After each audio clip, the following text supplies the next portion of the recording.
Mohammed marchait sous un ciel brûlant, et le moine comprit que ce n'était pas qu'un enfant. Voici le chapitre 6 de l'histoire du prophète, la rencontre avec le moine Bahira.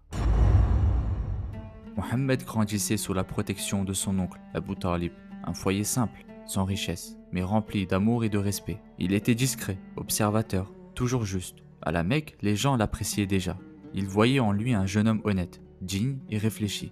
Il ne criait pas, il ne mentait pas, il ne s'imposait jamais, mais personne ne l'oubliait. Très jeune, il commença à travailler. Il gardait les troupeaux, aidait dans les affaires de caravane. Il n'avait ni fortune, ni rang, mais il avait la confiance. Et surtout, il avait le regard d'un homme déjà habité par quelque chose de plus grand. Un jour, son oncle l'emmena avec lui dans un voyage vers la Syrie. Ils marchèrent longtemps avec une caravane de Quraysh, chargée de biens et d'attentes. Ils firent halte à Bouchra, une ville proche des frontières byzantines. Là-bas vivait un moine chrétien, connu sous le nom de Bahira, un homme de solitude, érudit, versé dans les anciens livres. Mais ce jour-là, quelque chose l'alerta. Depuis sa cellule, Bahira observait la caravane et il vit un détail troublant. Un nuage semblait accompagner un des voyageurs, avançant au même rythme, comme pour le protéger du soleil. Lorsqu'ils s'arrêtèrent sous un arbre, l'ombre se déplaça étrangement et l'arbre inclina ses branches vers l'enfant, comme pour l'abriter. Bahira fut bouleversé. Il fit alors ce qu'il n'avait jamais fait. Il sortit de son monastère et invita toute la caravane à un repas. Les marchands furent surpris.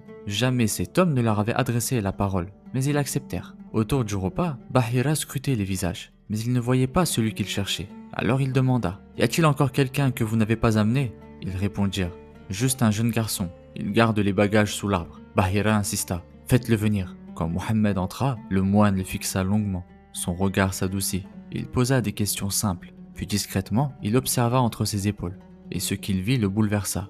La marque des prophètes. Il se tourna vers Abu Talib. « Quel lien as-tu avec cet enfant ?»« C'est mon fils, » répondit-il. « Non, il ne peut pas être ton fils. Son père ne doit plus être en vie. » Abu Talib répondit. « Tu dis vrai, il est mon neveu. Son père est mort alors qu'il était encore dans le ventre de sa mère. » Bahira prit une longue inspiration et dit à voix basse « Je jure par celui qui tient mon âme, cet enfant sera un jour envoyé à toute l'humanité. » Et il ajouta « Ramène-le chez toi, protège-le. Ne l'expose pas aux terres de Byzance, car si ceux-là découvrent ce que j'ai vu, ils lui voudront du mal. » Abu Talib écouta attentivement et sans tarder, il écourta son voyage. Il retourna à la Mecque, plus conscient que jamais qu'un destin sacré entourait son neveu. Mohammed reprit sa vie, simple, humble. Il continuait à observer, à apprendre, à grandir dans le silence et la loyauté. Mais ce jour-là, même s'il n'en parlait pas, le monde avait senti que quelque chose avait changé.